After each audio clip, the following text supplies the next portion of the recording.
Hey, this is David with No Chaser, and today I'm going to talk about relapse, and relapse from a personal experience.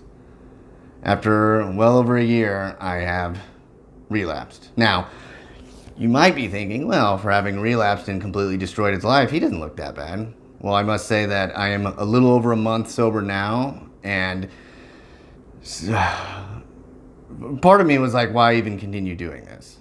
Why, like, if I'm supposed to be some person of advice on recovery, like, Jesus, I'm in, like 7 episodes in and I relapse. It's almost funny in a way, but then I thought about the fact that this wasn't supposed to be just something about advice or pointers to take. I mean, if there's anything you can learn from, it could be from my own mistakes, but I really just do this to reach out and give the experience of alcoholics and addicts, and I'm certainly doing it now because relapse is a big part of that, and that is what occurred for me.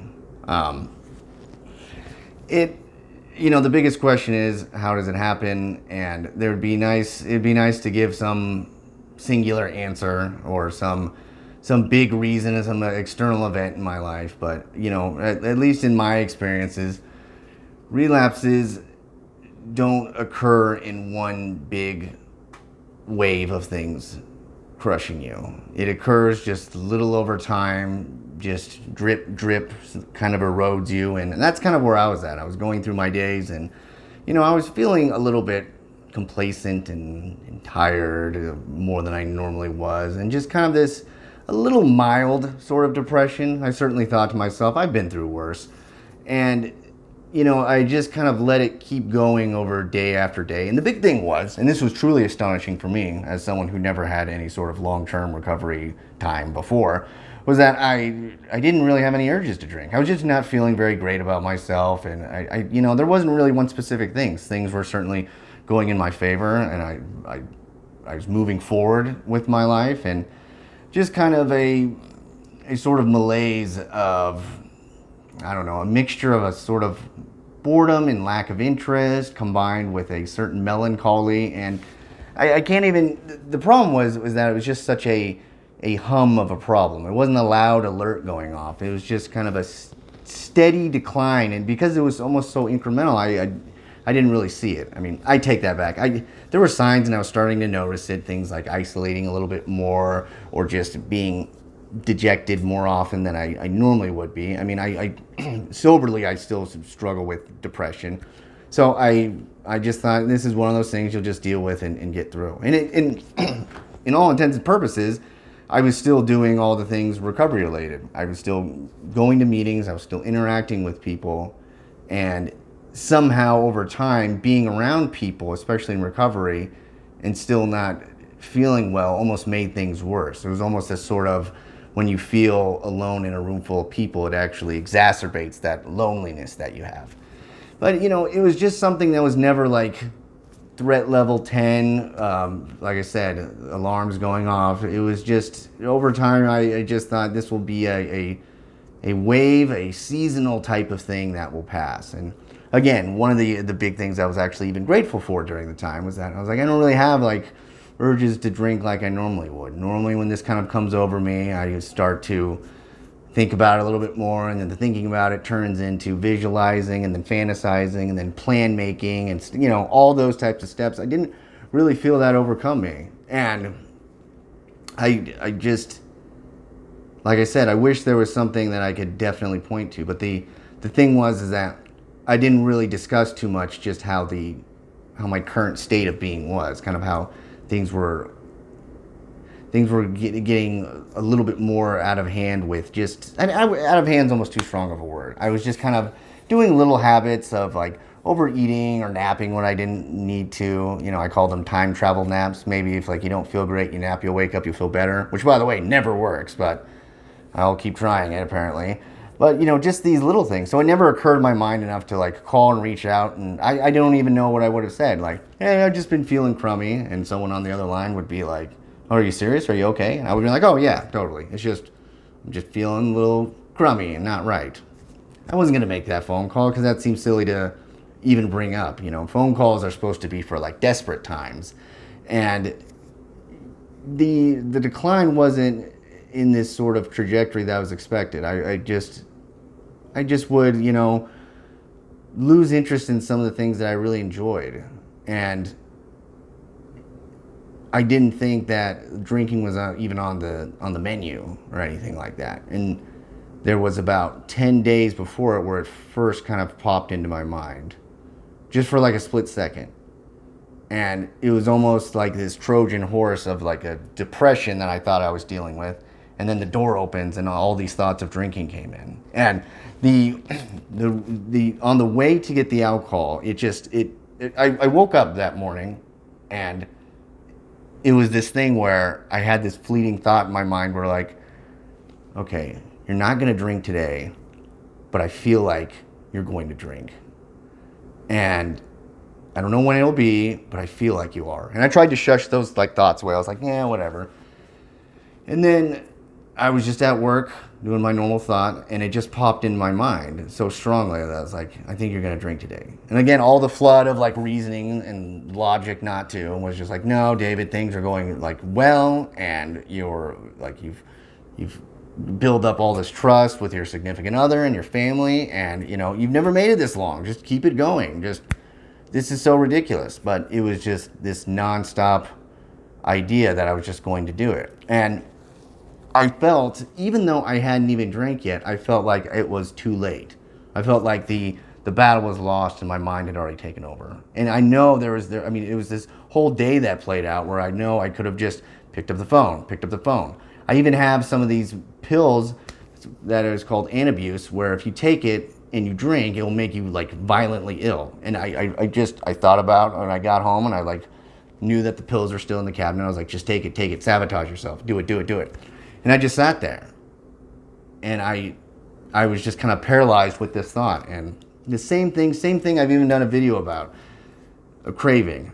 And this is when it hit in. This is right when it occurred to me. I just sat on this couch, and I just sat by myself with no TV on, no music playing from my phone, and I just thought not about how am I going to stop myself from doing this, but honestly thinking, okay, what's going to happen after I do this? And it was already a made-up decision in my mind. Watching me go get the alcohol was almost an out-of-body experience. It was just as if I was a puppet on strings. I just drove to the grocery store near my apartment and walked. I probably looked like a shoplifter, honestly, because I was in the liquor aisle and I was just walking back and forth, like I was scoping the place out. In my mind, I was like, just don't do this, man. And this was not under any sort of idea that I'll just have a couple, or, things are better now. I'm in a better place. I can drink. None of that stuff. I knew it was going to go downhill. I knew this was going to be bad, but I just couldn't stop myself from doing it. I didn't even start off with like a pint or a fifth. I didn't, I even had the money now. I could have even bought nice vodka. I still bought the cheap vodka. It was almost just like, you know who you are. Like, don't pretend you're something you're not. This is the way you do it, and this is what you're going back to. And I couldn't stop it, and it was so insane. And I realized at a certain point that it was too late then. And I just, now with like more clarity of mind, I had thought that I was being vigilant enough in how I was doing and how I was feeling. And it was just these not this giant war that was lost, but these little battles over and over again, like each day, and that's the thing too. This isn't as cut as dry as like I just was declining and I came to this just like, it was some days there would be a peak of feeling better and feeling hopeful.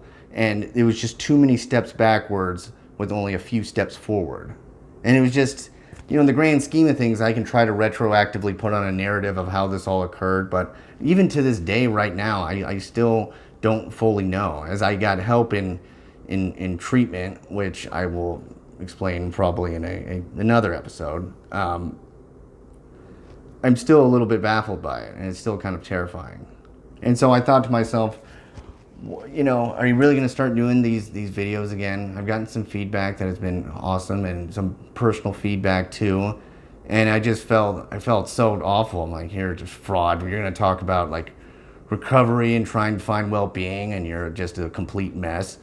And I thought, well, yeah, if I truly kept to the thought that I was going to give like the most honest and candid, the most honest and candid insight into what addiction, alcoholism, recovery, mental health, all that stuff is, I can't just talk about when things are going well with a little bit of struggle. I will do it all. I'll do it when I'm at my worst. Not at my complete worst, because like I said, I'm a little over a month sober now, and during the few days, the relapse didn't even last that long, by the way, if you can't tell by the timestamps of my video.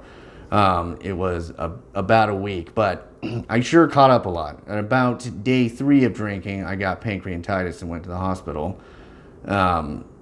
Shit just came like roaring back. It was as if I'd never had any sober time at all. It was as if I had been drinking for like 5 years straight and just not a day skipped. And that's what they always tell you. And in the back of your mind, you understand, but you still don't fully believe it until you're into it. You're just like, Jesus Christ. Not even getting back to where I left off, but just much worse. And then once that all the guilt and the shame of it all came in, because relapse, there's a lot of ways you can describe it. Like it's depressing, angering, disappointment. The best word to encapsulate it is just demoralization. It is just completely popping your balloon of hope. It is just tearing down like all the good things you had feeling. And then once I had that first drink, they just replaced my brain with another brain. It was just all fatalistic, depressed thoughts, and any sort of like goals or anything I had just completely disappeared into this like hopeless cave that I was just kind of climbing through. And I was just going deeper down, and just so quickly too. It was so acute, it was just insane.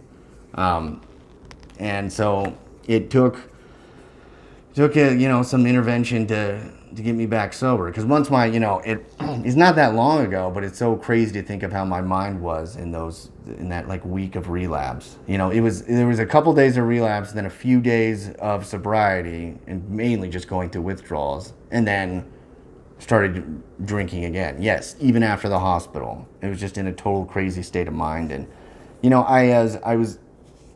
if this is what I expected, right? Like I didn't have any delusion that I was going to drink normally again. So it's almost like, well, what the fuck were you expecting, man?